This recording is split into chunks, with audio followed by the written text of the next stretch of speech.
Ikawalong kabanata. Nang makababa si Jesus mula sa bundok, sinundan siya ng napakaraming tao.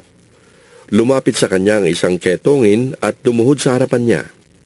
Ginoo, Sabi ng ketongin, kung ibig po ninyo, ako inyong mapapagaling. hinawakan siya ni Jesus at sinabi, Oo, ibig ko gumaling ka. at gumaling nga agad ang ketongin. Pagkatapos, sinabi sa kanya ni Jesus, Huwag mo itong sasabihin kanino man. Pumunta ka't magpasuri sa pare.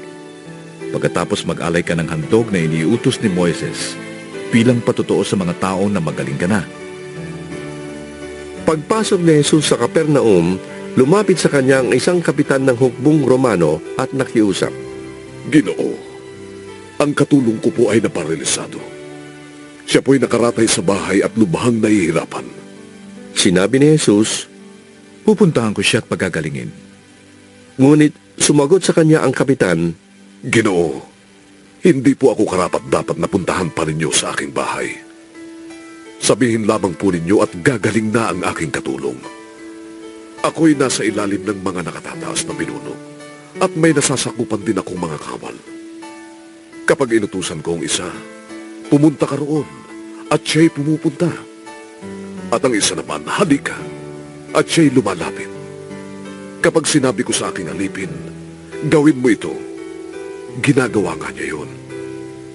Namangha si Jesus nang marinig ito at sinabi niya sa mga taong sumusunod sa kanya, Sinasabi ko sa inyo, hindi pa ako nakakita ng ganito kalaking pananampalataya maging sa buong Israel man.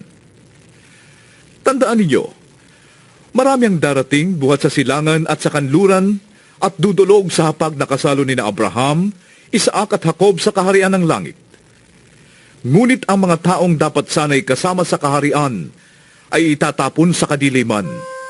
Mananangis sila doon at magngangalit ang kanilang mga ngipin. at sinabi ni Jesus sa kapitan, Umuwi ka na. Mangyayari ang hinihiling mo ayon sa iyong pananampalataya. Noon din ay gumaling ang katulong ng kapitan. Pumunta si Jesus sa bahay ni Pedro at nakita niya roon ang biyanan nito na nakaratay at nilalagnat. Hinawakan ni Jesus ang kamay ng babae at ito'y gumaling agad, umangon at naglingkod sa kanya.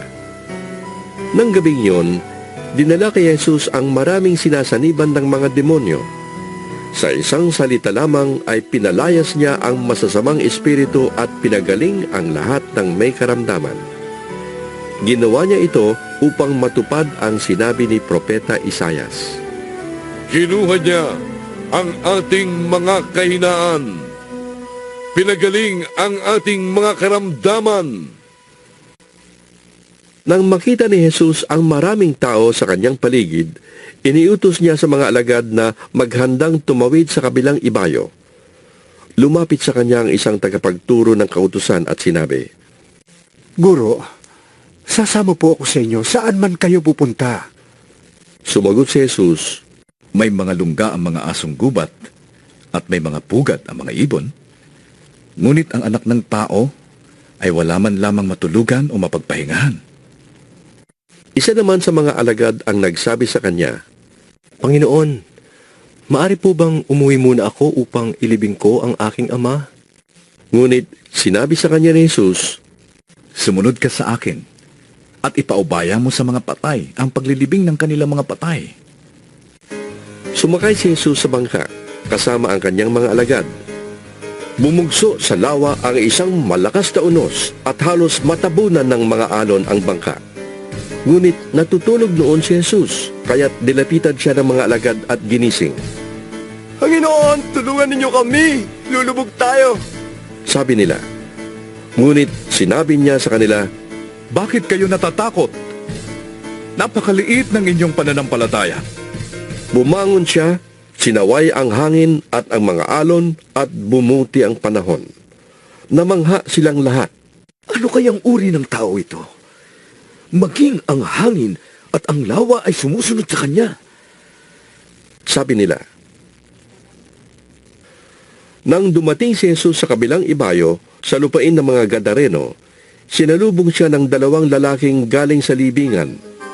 Sila ay sinasaniban ng mga demonyo. Napakababagis nila kaya't walang mga has dumaan doon. Bigla silang sumigaw.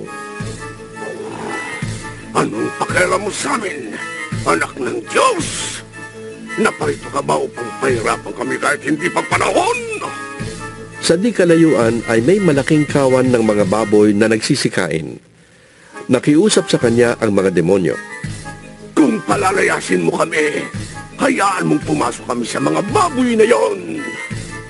Sinabi ni Jesus, Sige, humayo kayo.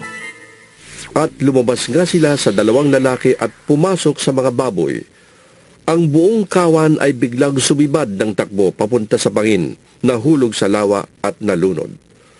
Nagtakbuhan papuntang bayan ang mga tagapag-alaga ng kawan. Pagdating doon, ipinamalitan nila ang buong pangyayari pati ang naganap sa mga lalaking sinasaniban ng demonyo. Kaya't lumabas ang buong bayan upang salubungin si Jesus. Pagkakita sa kanya ay pinakiusap nilang lisanin niya ang kanilang lupain.